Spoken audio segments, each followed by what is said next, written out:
नमस्कार दोस्तों, मैं अनुराग तंवर और आप देख रहे हो आर्ट डिजिटल गाइड।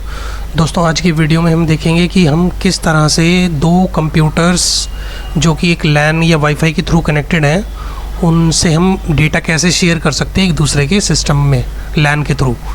तो सबसे पहले हम चलते हैं, मैं आपको बता देता हूँ। ये मेरा कंप्यूटर का इस वाले का आईपी एड्रेस है। हमारे एक कंप्यूटर विंडोज़ 10 है और एक पे विंडोज़ 7। थोड़ा सा डिफ्रेंशिएट करने के लिए मैंने अलग अलग ओएस ले लिया इनका। तो मैं सबसे पहले आपको ये आईपी एड्रेस दिखा देता हूँ जिसका 195 है। और ये मैं शेयरिंग पे गया, अडेप्टर्स पे गया, या मैंने इस पर क्लिक किया और ये 195, ये डिफ़ॉल्ट गेटवे और डीएनएस सर्वर। ठीक है, तो अब हम सबसे पहले हम करते हैं, इनको पिंग करने की कोशिश करते हैं। ये मेरा जो दूसरा कंप्यूटर है विंडोज़ 7 वाला, उसमें 190 आईपी एड्रेस है, तो हम उसको पिंग करेंगे। ये अभी जैसे पिंग नहीं हो रहा है, तो हम क्या करेंगे, सबसे पहले हम उसमें फ़ायरवॉल के थ्रू एंट्री करेंगे। फ़ायरवॉल उसमें कनेक्ट, फ़ायरवॉल में उसमें एक एंट्री करेंगे जिसके थ्रू ये पिंग इनेबल हो जाएगी इसकी। तो मैं तब तक इसको तो चलते हैं दूसरे सिस्टम पे, मैं उस पर एक बार चेक करता हूँ, फिर देखते हैं। तो दोस्तों, मैं इस पर फ़ायरवॉल इनेबल कर देता हूँ। फ़ायरवॉल की सेटिंग मैं इस पर कर देता हूँ, जैसे firewall advance setting. Advance setting के बाद इनबाउंड रूल्स, इनबाउंड रूल्स के बाद हम जाएंगे file and print sharing. File and print sharing IPv4 में हम प्राइवेट वाली इनेबल करेंगे। ये जैसे प्राइवेट वाली IPv4 file and print sharing echo request enable करेंगे, तो ये ऑटोमेटिकली उधर पिंग आ जाएगी। और इसके बाद इनेबल हो जाएगी इसमें सेटिंग। फायरवॉल के बाद हम जैसे यहाँ पे पिंग कर देते हैं, मैं इसको भी पिंग कर देता हूँ।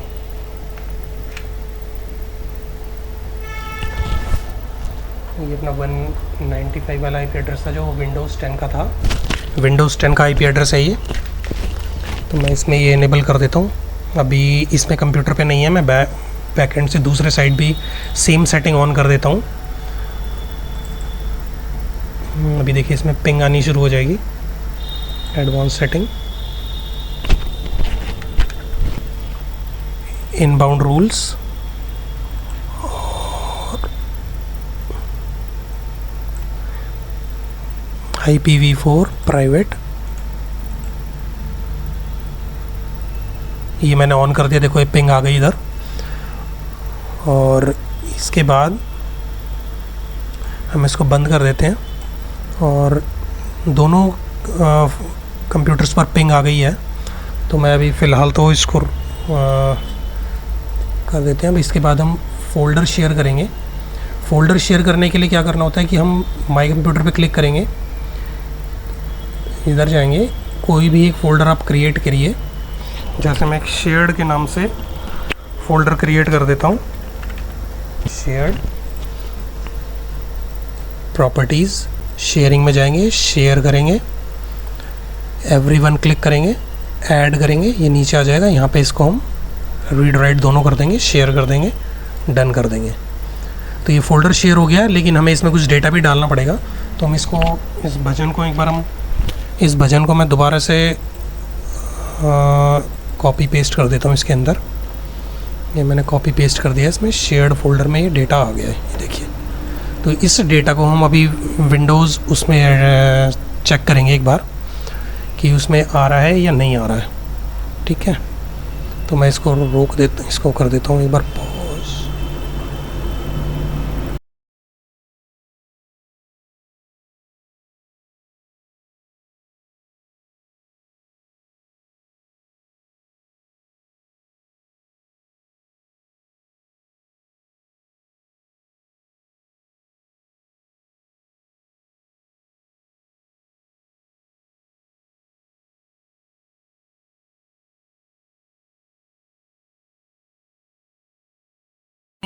कि पिंग चेक करने के बाद अगर आपको लगता है कि पिंग ठीक आ रही है, कनेक्टिविटी ठीक है, तो आपको ये सारा प्रोसेस, फायरवॉल का ये प्रोसेस रिपीट करने की ज़रूरत नहीं है।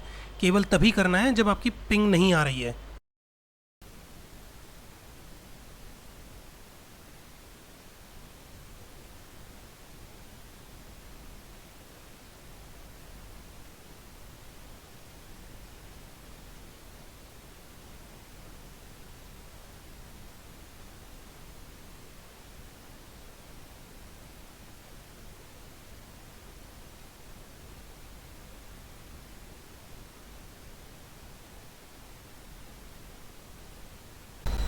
तो दोस्तों देखो ये इसमें कनेक्टिविटी आ गई है यहाँ पे, तो मैं इसको बंद कर देता हूँ और वहाँ पे जो हमने एक शेयर्ड फोल्डर बनाया था उसको मैं एक्सेस करने की कोशिश करता हूँ। ये 195 है, मैं इसके दूसरा वाला जो IP एड्रेस है विंडोज़ R करते हैं /192.168.0.190 मैं क्लिक करता हूँ, ये ओपन हो जाएगा देखो। और ये शेयर्ड फोल्डर था जिसमें मैंने डाला था, ठीक है। तो इसमें हम क्या कर सकते हैं, राइट क्लिक करके इसको हम मैप नेटवर्क ड्राइव पे क्लिक करेंगे तो ये आपका एक माई कंप्यूटर के अंदर ही एक ड्राइव बन के आ जाएगा। इस पर टिक मार्क रहने देना, रिकनेक्टेड लॉग ऑन हो जाएगा। तो जैसे ही आप कंप्यूटर ऑन करेंगे, माई कंप्यूटर पे क्लिक करेंगे तो ये आपको ड्राइव यहाँ पे शो करेगा और ये ऑटोमेटिकली कनेक्ट हो जाएगा, दोनों कंप्यूटर कनेक्ट होते ही, ऑन होते ही। तो ये इस तरह से हम कर सकते हैं डेटा शेयर दोनों में, और दूसरी साइड भी इसी तरह से डेटा शेयर हो जाएगा। तो आपको केवल IP डालना होगा इसमें, IP एड्रेस दोनों को चेक करना होगा और सेम IP एड्रेस डाल के आप उसमें कनेक्ट कर सकते हैं दूसरी साइड पे।